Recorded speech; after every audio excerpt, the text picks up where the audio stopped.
Film diawali di sebuah perguruan dojo, dan memperlihatkan seorang pria bernama Casey, dan istrinya yang bernama Namiko. Diberitahu kalau mereka berdua adalah pemimpin dojo saat ini, setelah kematian ayah Namiko yang memimpin sebelumnya. Setelah melatih para murid, Casey pun pergi ke toko perhiasan, dan ia akan membelikan sang istri sebuah kalung sebagai tanda kasih sayang. Namun di saat yang bersamaan terlihat dua orang sangat mencurigakan, yang melihat Casey dari luar jendela di toko tersebut.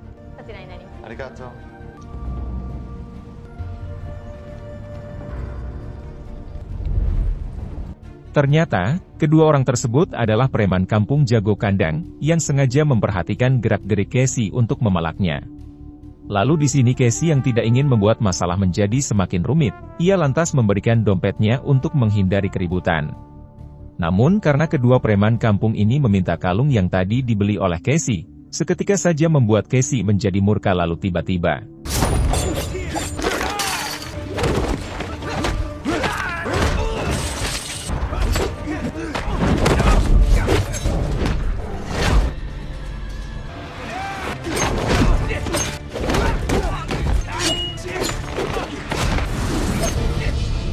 Pada akhirnya kedua preman itu berhasil dilumpuhkan, dan di sini Casey tak sengaja melihat lambang kawat berduri, yang ada pada pisau yang mereka gunakan. Setelah di rumah dan saat Casey sedang makan malam bersama Namiko sang istri, ia memberi sebuah kejutan, dengan memberikan kalung istimewa yang tadi dibelinya.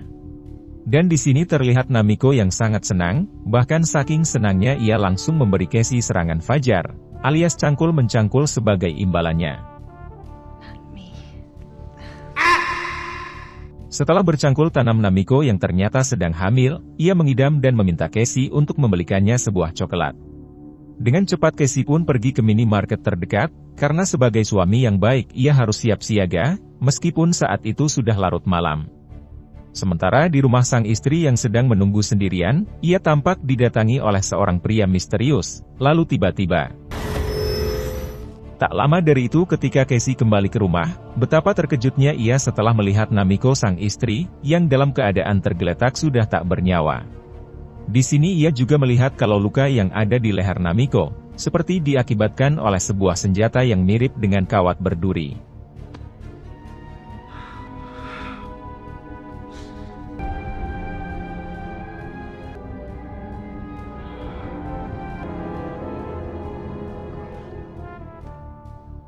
Keesokan harinya saat pemakaman Namiko berlangsung, terlihat seorang pria bernama Nakabara, yaitu kakak seperguruan Namiko dahulu yang datang untuk melayat.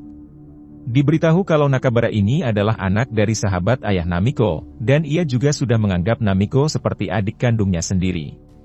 Dan saat ini Nakabara membuka tempat perguruan dojo di Thailand, dan ia mengajak Casey ke sana agar tidak terlarut dalam kesedihan.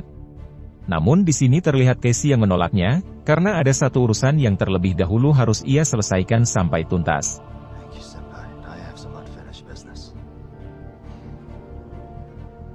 Kemudian adegan beralih ke Burma Myanmar, dan memperlihatkan sebuah markas pemasok barang haram yang berada di tengah hutan.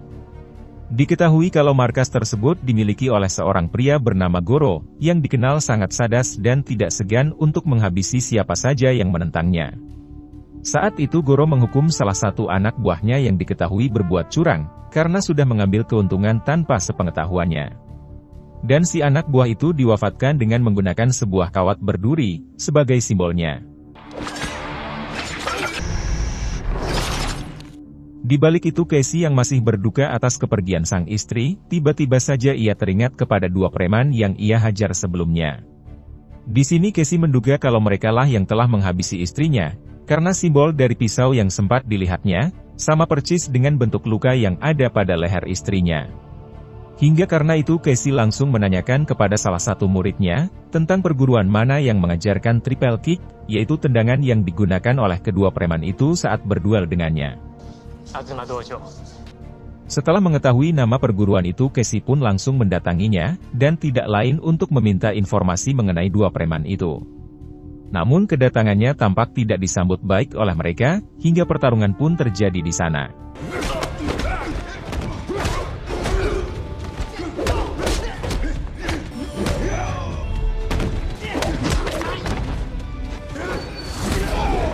Pada akhirnya Casey berhasil meratakan mereka semua, dan ia langsung menanyakan di mana keberadaan kedua preman tersebut.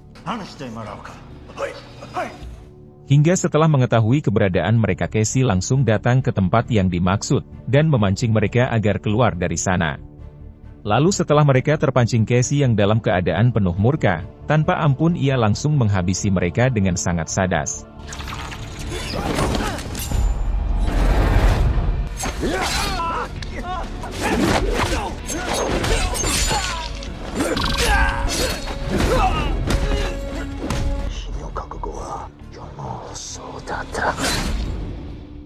Singkat waktu dan setelah dirasa dendamnya sudah terbalaskan, Casey lantas pergi ke Thailand untuk menemui Nakabara.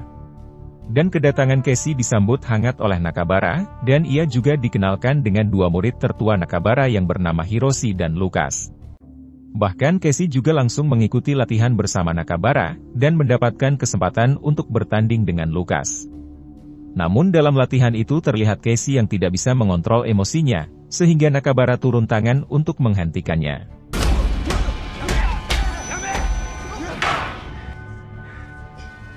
Hingga karena hal itu pada malam harinya Nakabara menyuruh Casey untuk melakukan latihan mengendalikan emosi, dengan berjalan di atas bara api tanpa alas kaki. Namun saat Casey melakukan latihan tersebut, ia kembali teringat dengan kepergian istrinya, sehingga membuatnya hilang fokus dan akhirnya gagal.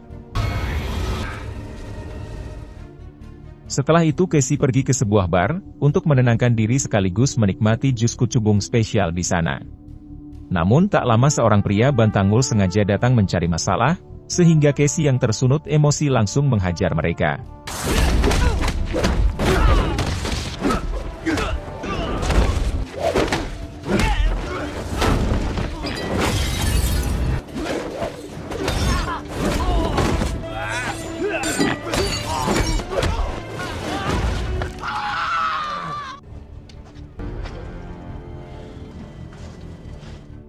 Keesokan harinya Casey yang terlihat oleng akibat jus kucubung semalam, ia tak sengaja berpapasan dengan Lucas, yang langsung meminta menggantikan tugas Casey dalam memetik buah. Namun tak lama saat Lucas sedang memetik buah itu, tiba-tiba saja seseorang misterius muncul, dan langsung menghabisi Lucas dengan kawat berduri. Kejadian tersebut sontak saja membuat seisi perguruan menjadi geger, termasuk dengan Casey yang langsung melihatnya ke kebun. Di sini Casey juga langsung memberitahu Nakabara, kalau luka yang ada di leher Lucas sama persis dengan luka yang ada di Namiko istrinya. Ditambah lagi yang seharusnya ada di kebun itu adalah Casey, sehingga kemungkinan besar orang misterius itu mengincar Casey, namun malah salah sasaran. Hingga setelah mendengar itu Nakabara yang sudah mencurigai siapa dalang dari semua ini, ia menceritakan tentang masa lalu 3 murid terbaik di Koka Dojo. Di mana dari ketiga murid terbaik itu adalah ayah dari Nakabara, ayah Namiko, dan juga satu orang lagi yang bernama Isamu. Diketahui kalau Isamu sendiri adalah seseorang yang sangat keras, dan menentang ayah Namiko setelah kematian guru mereka, untuk menguasai dojo tersebut. Hingga di suatu hari pertarungan antara mereka pun harus terjadi, dan akhirnya ayah Namiko berhasil mengalahkan Isamu hingga pindah alam. Namun kematian Isamu disaksikan oleh adik kandungnya yang bernama Goro, yang tidak lain adalah bos kartel barang haram yang di awal film tadi.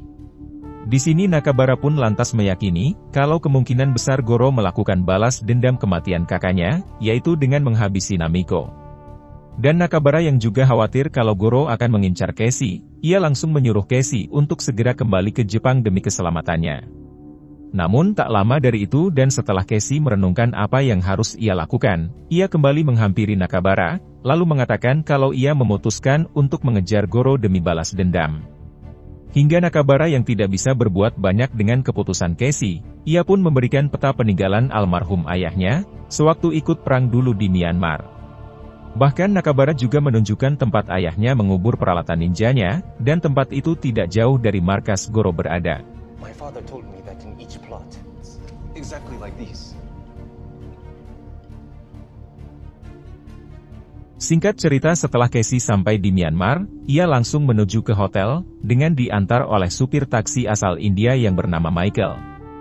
Namun sebelum menuju ke sana ia mampir terlebih dulu ke sebuah pasar, dan membeli perlengkapan seadanya untuk dirakit menjadi senjata. Lalu sesampainya di hotel, Casey memberikan uang lebih banyak kepada Michael, namun dengan syarat Michael harus mau mengantar Casey kemanapun ia pergi. Bahkan Casey juga bertanya tentang Goro kepada Michael, namun Michael menjawab tidak tahu sembari terlihat ketakutan. Dan setelah sampai di dalam hotel, Casey langsung merakit beberapa senjata ninja, dengan perlengkapan yang tadi ia beli di pasar itu.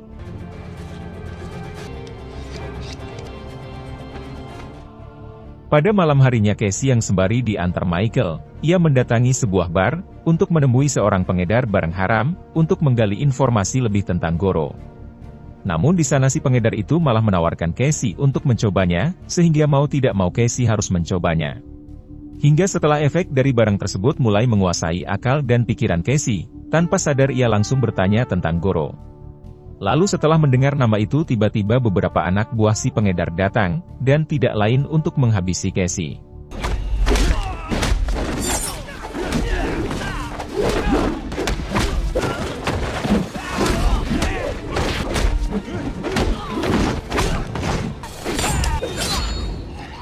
Beruntung karena Casey yang memang gagah dan sangat terlatih, ia pun dapat dengan mudah menghabisi mereka semua. Keesokan harinya, Casey yang masih terlelap tidur, ia dikejutkan oleh kedatangan sekelompok pasukan bersenjata, yang akan menangkapnya secara paksa.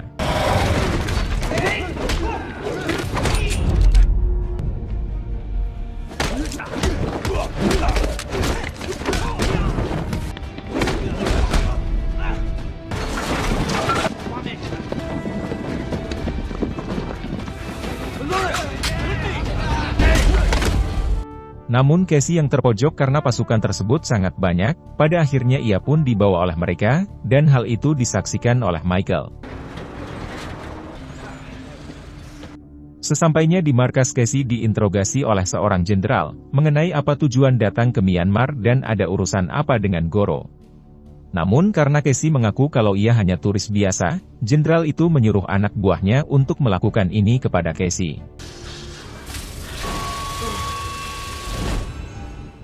Di sini Casey lantas berpura-pura tak sadarkan diri, dan itu ia lakukan untuk mengelabui mereka dan memulai aksinya.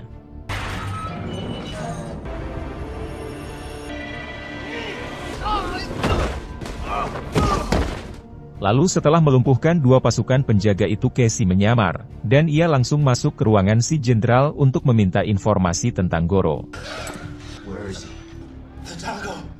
Dan ternyata, si jenderal ini juga bekerja sama dengan Goro, sehingga ia langsung memberitahu di mana letak markas Goro saat ini. Namun setelah Casey mengetahui informasi itu, ia yang tak kenal ampun pun langsung memindah alamkan si jenderal saat itu juga. Lalu saat Casey akan keluar dari tempat itu, tanpa sengaja ia melihat Michael, yang sedang menerima uang dari seorang pasukan di sana.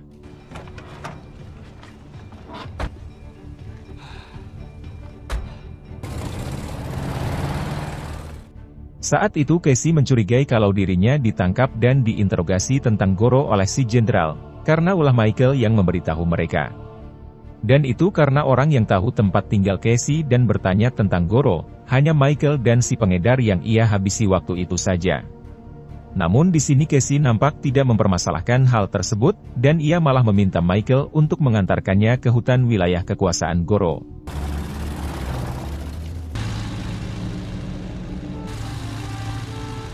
Sesampainya di sana dan setelah menyeberangi sungai, Casey pun mulai menyusuri hutan sesuai dengan arahan peta yang diberi Nakabara. Namun tak lama dari itu ia menyadari kedatangan beberapa anak buah Goro, yang kebetulan sedang berpatroli di sekitaran sana.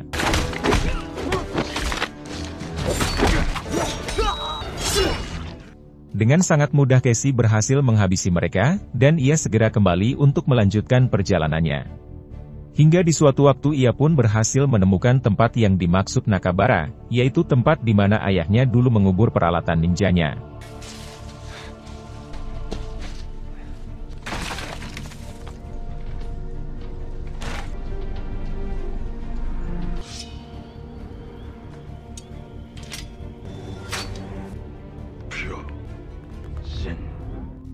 Setelah memakai semua alat tempur ninjanya, Casey yang sudah menemukan markas Goro, tanpa menunggu lama ia langsung bergegas untuk menghabisinya.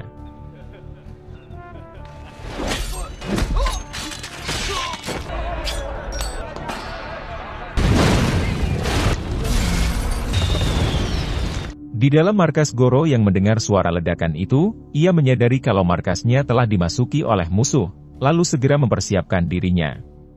Sementara di luar terlihat Casey yang dengan kegagahannya, ia menghabisi semua anak buah Goro dengan sangat mudah. Hingga di suatu waktu ia harus berhadapan dengan tangan kanan Goro yang jago, yang membuat Casey sempat kewalahan.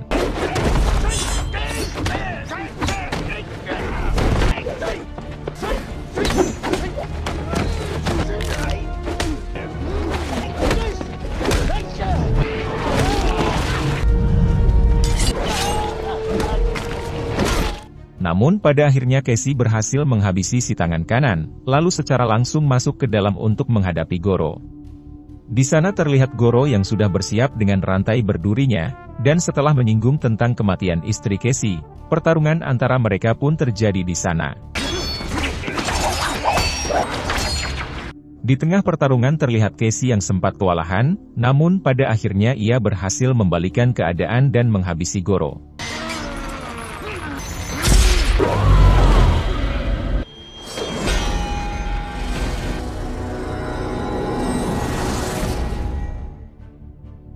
Setelah merasa kalau dendamnya sudah terbalaskan, Casey pun kembali ke tempat Nakabara, dan ia menceritakan perjalanannya kepada Nakabara. Namun tak lama ketika seorang kang paket langganan Nakabara datang, tanpa sengaja Casey melihat lambang kawat berduri dari kang paket itu. Hingga mulai dari sini Casey pun menyadari, kalau dalang di balik semua peristiwa ini tidak lain adalah Nakabara sendiri. Bahkan terungkap juga kalau Nakabara lah yang telah menghabisi Namiko istri Casey, dan juga dengan muridnya sendiri yaitu Lucas. Di sini Nakabara yang tidak bisa mengelak atas tuduhan tersebut, ia pun pada akhirnya mengakui kalau ia sengaja melakukan semua itu. Di mana hal tersebut untuk memancing amarah Casey, karena menurutnya hanya Casey lah satu-satunya orang yang mampu mengalahkan Goro dan pasukannya, sehingga bisnis barang haram Nakabara bisa berjalan dengan lancar. Sementara Casey yang mendengar itu tentu saja ia merasa sangat dimanfaatkan, sehingga tanpa banyak kata ia pun langsung menyerang Nakabara.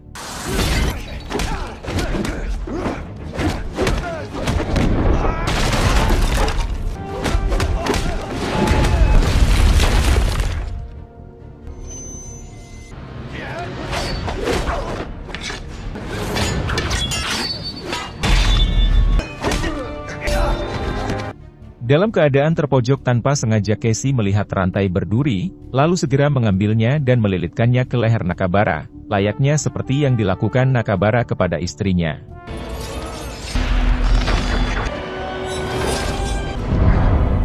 Pada akhirnya Casey pun berhasil menghabisi Nakabara, sehingga dendam kematian sang istri kini benar-benar sudah terbalaskan.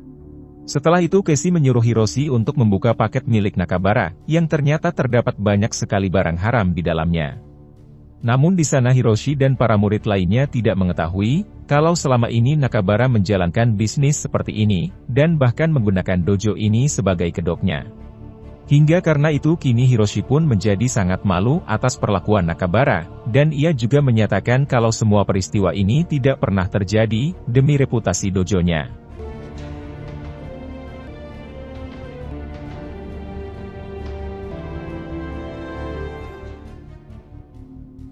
Di akhir film terlihat Casey yang sudah kembali ke Jepang, dan memilih untuk membuang kalung istrinya ke dalam kolam, dan berusaha menerima kematian sang istri. Lalu, film pun tamat. Nah, jadi itulah tadi alur cerita filmnya guys. Jika suka video ini silahkan like, dan jika ada saran yang ingin disampaikan silahkan tulis di komentar. Terima kasih sudah nonton sampai akhir, dan salam dari Antimi Film.